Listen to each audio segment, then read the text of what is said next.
अगर हम में से यहाँ पे किसी को 60% ब्लॉकेज हो तो उसे मालूम नहीं चलेगा कि उसको ब्लॉकेज है।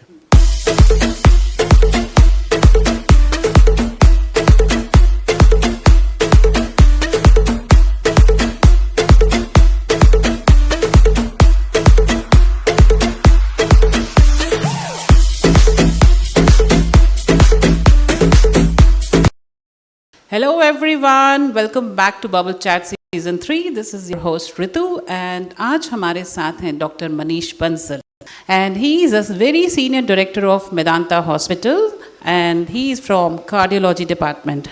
What are the most important heart conditions? तो हार्ट की बहुत सारी डिजीजेज होती हैं, हार्ट अटैक उसमें कॉमनेस्ट है। देखिए हमारा हार्ट एक मसल का ऑर्गन है, उसका फंक्शन है ब्लड को पूरी बॉडी में पंप करना ताकि बॉडी का सर्कुलेशन मेंटेन रहे। हार्ट को भी वो ब्लड सर्कुलेशन चाहिए होता है अपने नॉर्मल फंक्शनिंग के लिए। तो हार्ट को ब्लड सप्लाई मिलती है 3 आर्टरीज से जो हार्ट की आउटर सरफेस पे होती हैं, इन्हें हम कोरोनरी आर्टरीज कहते हैं। जब इनमें कोई ब्लॉकेज डेवलप हो जाती है तो उसे मेडिकल टर्म में कोरोनरी आर्टरी डिजीज़ कहते हैं, जो अल्टीमेटली हार्ट अटैक का कारण बनती है। लेकिन जब ये ब्लॉकेज धीरे धीरे करके इंक्रीज़ होती है तो जब तक 70-80% से ज़्यादा नैरोइंग नहीं होती है तब तक कोई सिम्टम्स नहीं आते। तो अगर हम में से यहाँ पे किसी को 60% ब्लॉकेज हो तो उसे मालूम नहीं चलेगा कि उसको ब्लॉकेज है। लेकिन 50, 40, 60% ब्लॉकेज भी हार्ट अटैक कर सकती है। आप सोचिए ब्लड वेसल है, उसके अंदर एक 60% ब्लॉकेज डेवलप हो गई है, पिंपल की तरह से ग्रो कर गई है, ब्लड फ्लो कर रहा है और क्योंकि ब्लॉकेज सिर्फ 60% है तो ब्लड फ्लो में कोई ऑब्स्ट्रक्शन नहीं हो रहा है और उस पर्सन को एक्सरसाइज करने पर भी कोई सिम्टम्स नहीं आएंगे बिकॉज जो 40% पैसेज बचा हुआ है वो सफिशियंट है। अब वो इमेजिन करिए ब्लॉकेज बर्स्ट हो गई। वो बर्स्ट होने से जो भी मटेरियल अंदर डिपॉजिट है वो ब्लड के कांटेक्ट में आएगा और उससे ब्लड तुरंत क्लॉट हो जाता है। तो ब्लड वो ब्लॉकेज जो 60% थी within a matter of few minutes it can get converted to 100% blockage and that is how heart attacks occur. So most of the times heart attacks come without symptoms. So what is the reason behind कि heart blockages किस reason की वजह से होती हैं? किस reason से होती हैं? देखिए हमारे ब्लड में कोलेस्ट्रॉल होता है। कोलेस्ट्रॉल की बॉडी को रिक्वायरमेंट है। कोलेस्ट्रॉल बहुत इंपॉर्टेंट केमिकल है। उसके अलग अलग फॉर्म्स होते हैं। एक एलडीएल कोलेस्ट्रॉल होता है, उसे हम बैड कोलेस्ट्रॉल बोलते हैं। एलडीएल कोलेस्ट्रॉल हमारी आर्टरीज में डिपॉजिट होता है, लेकिन वो सबके सर्कुलेशन में है, फ्लो कर रहा है। आपके हमारे सबके ब्लड के अंदर एलडीएल है। इंपॉर्टेंट ये चीज़ है कि वो एलडीएल ब्लड ल्यूमेन में रहे, वॉल में ना डिपॉजिट हो। अगर वो वॉल में डिपॉजिट होगा तो ब्लॉकेज करेगा। जब तक ब्लड सर्कुलेशन में है तब तक कोई प्रॉब्लम नहीं है हमें। All those factors which make the arteries unhealthy increase the chances of deposition. वो फैक्टर्स हैं high blood pressure, diabetes, smoking, physical inactivity, obesity, stress, air pollution and family history. Recently इतने केसेस बढ़ गए हैं, इतने ज़्यादा केसेस सुनने में आते हैं। What is the reason and why it is growing? एक तो इंडियंस हम जेनेटिकली प्रीडिस्पोज्ड हैं। इंडियंस को हार्ट डिजीज़ रफली 5 to 10 ईयर्स पहले होती है वेस्टर्न कंट्रीज से। सेकेंडली हमारे कंट्री में लाइफस्टाइल ठीक नहीं है। We are not an exercising nation. हमारा ईटिंग हेल्दी नहीं है, पोल्यूशन है, उसकी वजह से यंगर एंड यंगर एज पे हार्ट डिजीज हो रही है। So, उस कंडीशन में क्या करना चाहिए? बिल्कुल। आधी रात हो सपोज, हाँ। और कोई ना हो घर पे, तब क्या करें?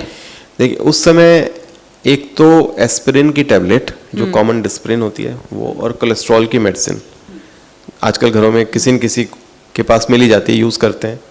ये 2 टैबलेट तुरंत मुंह में रख के चबा लेनी चाहिए और उसके बाद कोशिश ये होनी चाहिए तुरंत हॉस्पिटल जाए। कई बार सडन डेथ एक दूसरे टाइप की डिजीज से भी होती है जिसमें हार्ट बीटिंग बहुत फास्ट हो जाती है और इतनी फास्ट हो जाती है कि हार्ट को ब्लड पंप करने का टाइम नहीं मिलता।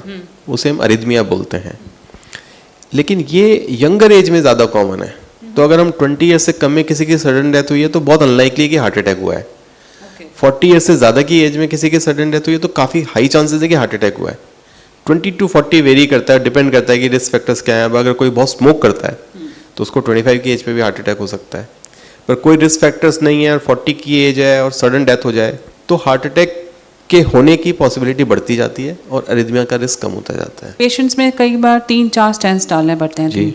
तो is it safe for a long term? Generally अगर मल्टीपल स्टेंट्स की ज़रूरत पड़ रही है, स्पेशली 3 से ज़्यादा, तो ऐसे केसेस में ज़्यादातर bypass surgery is a better solution. Treadmill पे जिम में जाके इतनी डेथ्स हुई हैं, what is the reason behind? Actually तो एक्सरसाइज इज़ वेरी गुड, और ट्रेडमिल टेस्ट जब हम हॉस्पिटल में करते हैं तो उसका डेटा है 1 in 10,000 डेथ्स, नॉट कॉमन। कि उसमें मेन रीज़न है high stress level. So what are the latest innovations or breakthroughs in cardio that patient should be aware of? एक है प्रिवेंशन और एक एडवांस ट्रीटमेंट, दोनों साइड पे काफ़ी इनोवेशंस है। So what are the tests general like what we need to do to check our heart? Heart risk, Yes. एक तो हमें थोड़ा basic clinical examination, blood pressure वो हमें चेक होना चाहिए, फिर ब्लड शुगर, कोलेस्ट्रॉल वैल्यूज़, ये सबका ज़रूरी है। और फिर बाकी रिस्क फैक्टर्स के बेसिस पे हम डिसाइड कर सकते हैं कि हमें आगे इमेजिंग टेस्ट करने के लिए एक So yearly हमें कुछ टेस्ट करवाने चाहिए? lipid profile, blood sugar, blood pressure, these 3 things everyone should get checked. And depending on our risk factors and the findings of these tests, we need to decide कि अब हमें कितना frequently आगे check कराना चाहिए। मैं एक मिथ ज़रूर बस्ट करना चाहूँगा कि जैसे मैंने आपको ये बताया कि कोलेस्ट्रॉल डिपोजिशन स्लोली होता है, और ये भी हमने बात की कि कोलेस्ट्रॉल डिपोजिशन सिर्फ इस पे नहीं डिपेंड करता है कि कोलेस्ट्रॉल का लेवल कितना है। इन सब का मीनिंग ये भी है कि अगर हमें कुछ प्रिवेंट करना है तो हमें अर्ली स्टेज पे प्रिवेंट करेंगे तो बेटर है। सब लोग इन्वेस्टमेंट से तो रिलेटेड होंगे, आप सब समझ सकते हैं कि अगर आप इन्वेस्ट करें थोड़ा अमाउंट आज, 15 ईयर्स में वो ज़्यादा रिटर्न देगा, बजाय इसके कि आप 10 ईयर्स के बाद जाके कुछ इन्वेस्टमेंट करें। Similarly whatever we have to do, if we start early, then we will be able to prevent cholesterol deposition happening और हार्ट अटैक के रिस्क को सब्सटेंशियली कम करेंगे। प्रॉब्लम ये होती है कि हम तब एक्शन लेना शुरू करते हैं जब हमारी आर्टरीज में बहुत कुछ कोलेस्ट्रॉल डिपोजिशन ऑलरेडी हो चुका है। Then we are just chasing the disease, we are not preventing it. Very true. तो हमें जो एक्शन लेना है वो अर्ली एज से लेना चाहिए, और हमें अपनी आर्टरीज को हेल्दी रखने के लिए हेल्दी लाइफस्टाइल लीड करना चाहिए। प्लस मैं जो आपको अभी कहना चाह रहा था कोलेस्ट्रॉल की मेडिसिन के बारे में, स्टैटिन कॉमनली हम बोलते हैं, वो बहुत इफेक्टिव मेडिसिन है हार्ट डिजीज़ के रिस्क को कम करने में विद नेग्लिजिबल साइड इफ़ेक्ट्स। लेकिन उसको लेके इतना मिसकंसेप्शन है कि जिनको भी वो मेडिसिन लेने की ज़रूरत है, उनमें से भी ज़्यादातर लोग नहीं लेते हैं। तो जिनको भी रिस्क फैक्टर्स हैं, चाहे ब्लड प्रेशर हो या स्मोकिंग हो या डायबिटीज़ हो, please start taking cholesterol medicine, that will only do good. ज़्यादातर विंटर्स में प्रॉब्लम ज़्यादा होती है जी, rather than summers. Why? देखिए विंटर्स में हमारी आर्टरीज थोड़ी कंस्ट्रिक्ट हो जाती हैं, तो जब आर्टरी कंस्ट्रिक्ट होगी तो ब्लड फ्लो करेगा तो it will create more shear force. तो जो ब्लॉकेजेस हैं जो 50-60% है, उनके रप्चर होने का रिस्क बढ़ जाता है। One food you always recommend for heart health. Walnuts, One food you always avoid. sugar, Morning walk or treadmill. morning walk. One sign people should never ignore about their heart. Any tightness in chest on exertion, Okay. Biggest myth about heart attacks. that मुझे नहीं होगा। If you were not a doctor, what would you be? I would have been an engineer. Coffee, good or bad for the heart? Moderation, One test every adult over 30 should do.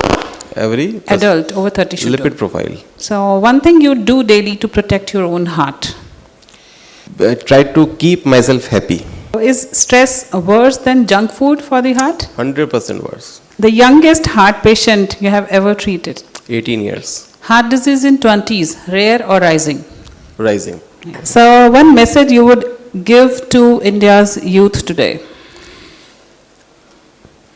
जो मैंने actually में कहना चाहा है कि सिर्फ अगर हम अर्ली एज से एक्शन लेना शुरू करेंगे, we can prevent heart attack substantially.